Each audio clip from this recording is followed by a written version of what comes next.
Hi, welcome along to Arsenal Fan TV, and this is the aftermath.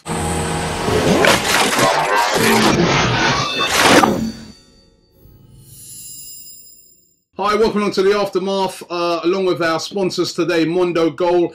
And let's take a look at the game yesterday. Everton versus Arsenal, or should I say Arsenal versus Everton, and whichever way you want to put it, it was a very, very important victory for Arsenal.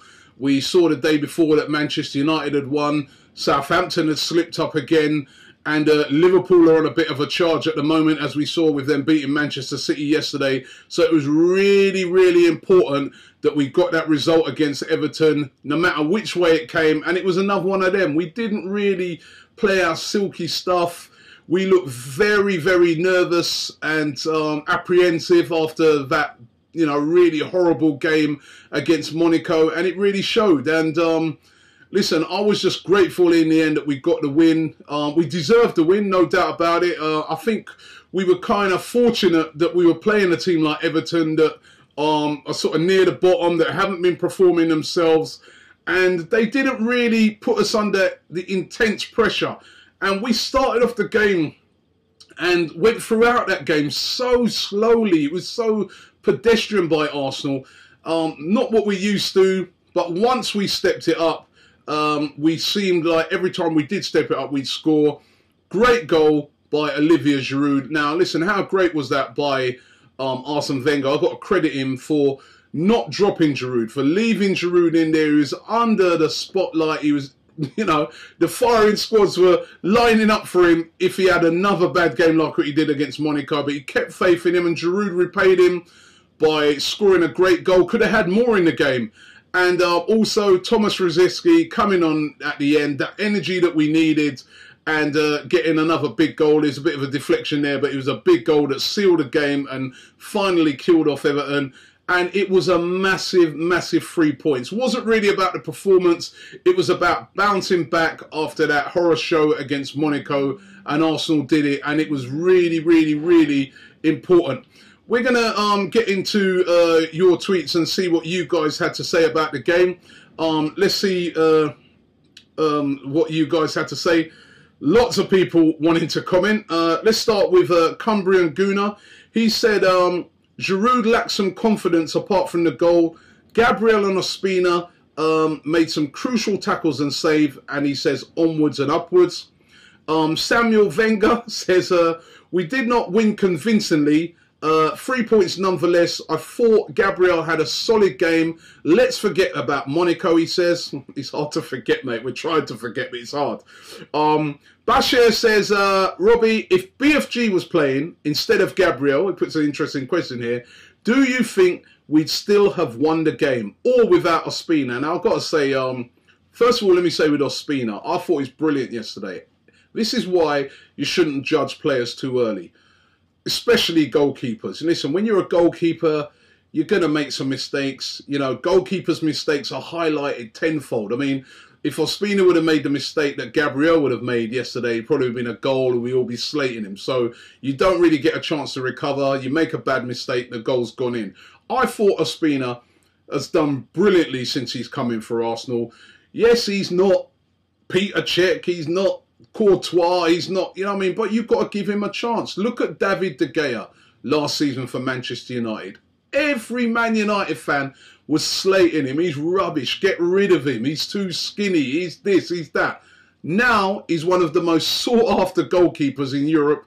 He's found himself in that team. He's found form. And I think this could be the same with Ospina. I love the way he came out yesterday and just took charge of that situation when the ball bounced over Gabriel's head and he cleared it, and then put in that great tackle to put it out into touch against, a massive Lukaku. That was brilliant. And when Bashir did ask me that question, what do I think with Gabriel and Ospina? I think if that had been Szczesny, I'm not sure if he would have dealt with it so well. With Szczesny, he may have got sent off in that position. I've seen him in games. I remember last year against Bayern Munich in that Champions League game, in a similar situation. He reacted just a fraction of a second too slowly, took down Iron Robin and they got a penalty. And I've seen him do it a couple of times before. And I think this is where I like Ospina. His concentration levels seem really, really good. He's a great shot stopper.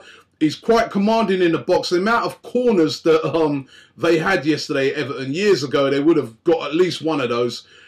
I really, really like Ospina. I think he's got a good future at the club. His distribution is good. And I don't know. I think at the moment he has to stay in goal. And Szczesny's got a long way back at the moment because Ospina, to me, is definitely looking the part.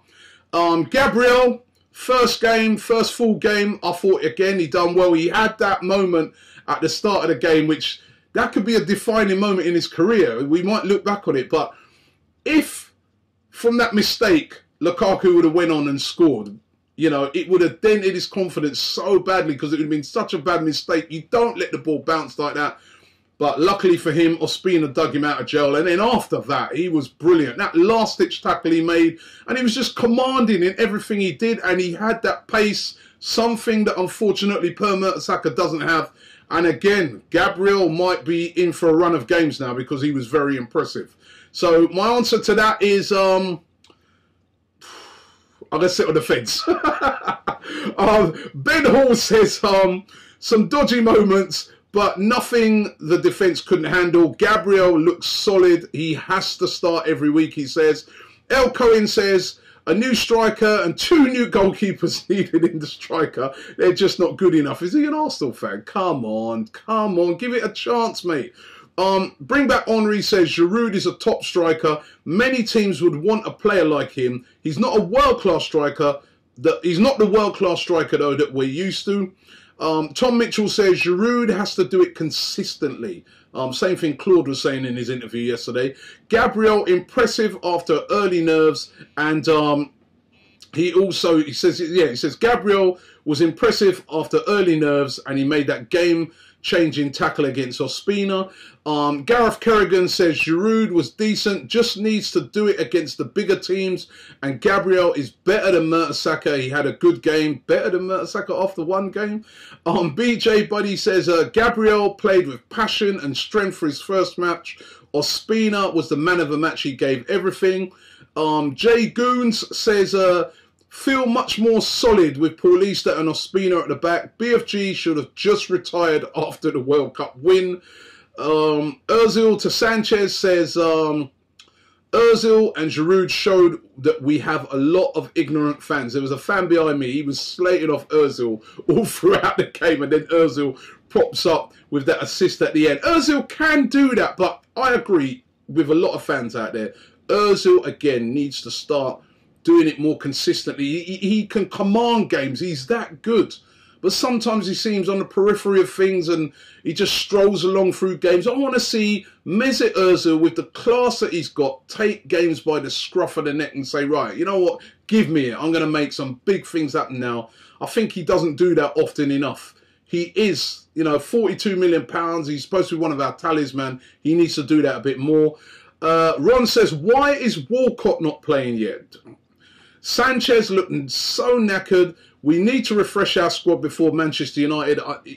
He's obviously trying to ease Walcott in. I'm wondering if he's easing him in a bit too much, though. I want to see more of Theo Walcott. Theo Walcott is a dangerous player, and most importantly, he is a regular goal scorer. That's why I always like to see him in the team. Jake Kelly says, I think Ospina cemented his place as #1. It was great to see Gabriel play, showing that he can replace BFG. And Faisal Khan finally says, don't understand the lamppost sometimes. That guy, Claude, has given Giroud this name, the lamppost that seemed to have stuck. He said the goal he scored was more difficult than any of the chances he had against Monaco. And that is true. And to be fair to Olivier Giroud, that chance that he had, one of the many chances that he had against Monaco are the sort of chances that he normally scores. I think somebody said that yesterday in the interview. That's his bread and butter normally, but he was just off colour against Monaco. But good to see him back with a goal.